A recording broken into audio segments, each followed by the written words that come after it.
Opinión de latino para latino. Es lograr que los personajes que mueven el mundo y toman las decisiones analicen y debatan los hechos que afectan nuestras realidades. Buscando con nuestras revelaciones, nuestras investigaciones, las posiciones de los protagonistas de la noticia y el análisis de expertos internacionales. El punto clave de cada noticia. Entérese de las noticias y forme su propia opinión. De martes a viernes, al caer la noche.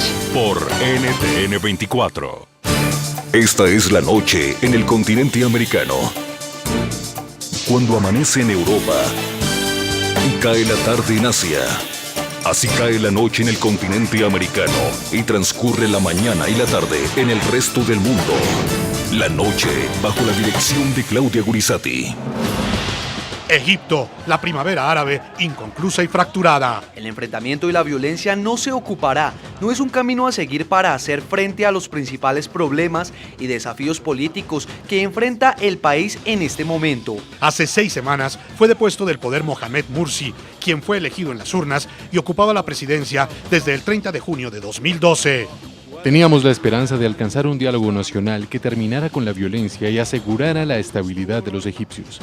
El golpe militar en su contra dio paso a una sangrienta ola represiva contra los hermanos musulmanes, la mayor organización islamista del país y a la que pertenece el mandatario derrocado, que hoy permanece encarcelado. Que el pueblo egipcio sea consciente, vayan a las calles ahora para anunciar el fin de la vida política de las Fuerzas Armadas y para anunciar el fin del golpe militar y para anunciar que los oficiales y los soldados de un partido militar que mata a su propio pueblo no deben responder a sus instrucciones. Según el gobierno interino, la última jornada de violencia generalizada dejó al menos 300 muertos y 2.000 heridos.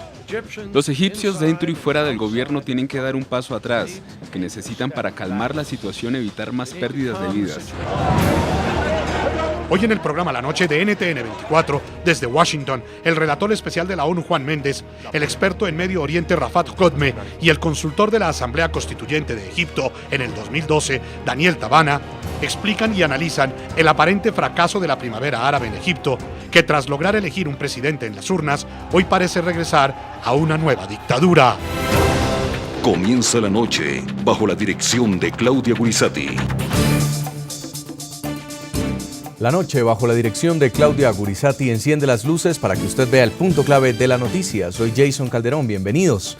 La noticia: la primavera árabe teñida de sangre en Egipto. El norte de África vivió este miércoles la peor jornada de violencia desde el golpe militar que derrocó al mandatario Mohamed Morsi el pasado 3 de julio. El punto clave: en su afán de sofocar la oposición y las protestas que desde hace 6 semanas enfrenta el gobierno instaurado, este miércoles las fuerzas de seguridad desmantelaron 2 campamentos en los que se aglutinaban los seguidores del depuesto presidente. El número de muertos es incierto. Estamos frente a una masacre o incluso a una guerra de genocidio. Esto no tiene precedentes. Incluso en las guerras convencionales, el gobierno está tratando de involucrar a muchos líderes de los militares en el derramamiento de sangre de los egipcios, que ahora son mártires. Se cuentan por cientos y ni siquiera podemos dar una cifra exacta. El punto clave: el caos político y la violencia generalizada incentivada por el régimen impuesto amenaza con desatar una guerra civil en Egipto. El gobierno interino decretó el estado de emergencia y el toque de queda para reprimir las protestas que fueron convocadas por los hermanos musulmanes tras la represión. Las calles de El Cairo y de distintas provincias terminaron convertidas en verdaderos campos de batalla. Después de que se anunció el estado de emergencia y después de que el presidente ordenó a los militares ayudar a las fuerzas policiales, estamos trabajando en conjunto y no vamos a permitir ningún otro campamento en cualquier lugar del país, no importa el sacrificio que tengamos que hacer. El punto clave: la reacción de la comunidad internacional contra la represión utilizada por el régimen instaurado en Egipto contra los manifestantes. El secretario general de las Naciones Unidas condenó los episodios violentos desatados por las autoridades egipcias. El secretario general condena en los términos más fuertes posibles la violencia del día de hoy en El Cairo, que ocurrió cuando las fuerzas de seguridad utilizaron la fuerza para desalojar a los manifestantes. Naciones Unidas aún está obteniendo información precisa de los eventos de hoy, pero parece que cientos de personas resultaron heridas o murieron durante los enfrentamientos. La marchita primavera. Egipto vive una larga crisis desde que el presidente Hosni Mubarak dejó el poder en febrero de 2011, forzado a renunciar por héroes anónimos en masivas protestas. El sueño de centenares de egipcios por un Estado moderno y democrático y que hoy vive en una auténtica represión se ha convertido para algunos en una pesadilla. En estas difíciles circunstancias que el país está atravesando, el presidente Hosni Mubarak ha decidido renunciar a su cargo como presidente de la República y ha encargado al Consejo Supremo de las Fuerzas Armadas a administrar los asuntos del país. Los egipcios estaban lejos de imaginarse que el sueño de democracia que creían haber cumplido se convertiría en un verdadero espejismo.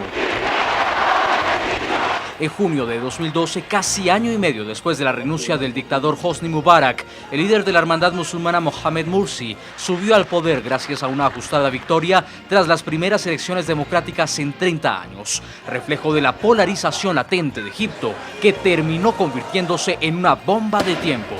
En medio del descontento popular en diciembre pasado, Mohamed Morsi se vio obligado a anular el polémico decreto que le otorgaba poderes especiales y lo ponía por encima de la ley. En Egipto ya se formaba una tormenta de arena. Ese mismo mes, la Asamblea, de mayoría islamista, aprobó una nueva constitución repudiada por liberales y laicos que la consideraban excluyente y de corte islámica. Los asuntos no marchaban del todo bien para el primer presidente elegido democráticamente en Egipto. Tras meses de masivas protestas, el pasado 3 de julio, finalmente estalló la bomba de la polarización egipcia. Teníamos la esperanza de alcanzar un diálogo nacional que terminara con la violencia y asegurara la estabilidad de los egipcios. Pero la declaración del presidente 48 horas antes no respondía a las demandas del pueblo y forzó a las Fuerzas Armadas a mantener conversaciones con figuras políticas del país y los jóvenes. Los militares volvían al protagonismo. Miles de manifestantes salieron a las calles para celebrar la ansiada noticia. Ese era, sin embargo, solo un lado de la moneda. Otra gran cantidad de egipcios se agolparon en diferentes ciudades para pedir la liberación y retorno al poder del presidente Morsi. Sus partidarios de la hermandad musulmana han sido objeto de todo tipo de persecuciones. Este miércoles, en una cruenta jornada, decenas de simpatizantes de Mohamed Morsi murieron cuando la policía arremetió contra ellos. Las autoridades egipcias se vieron forzadas a declarar el estado de emergencia por un mes. Egipto no encuentra la calma.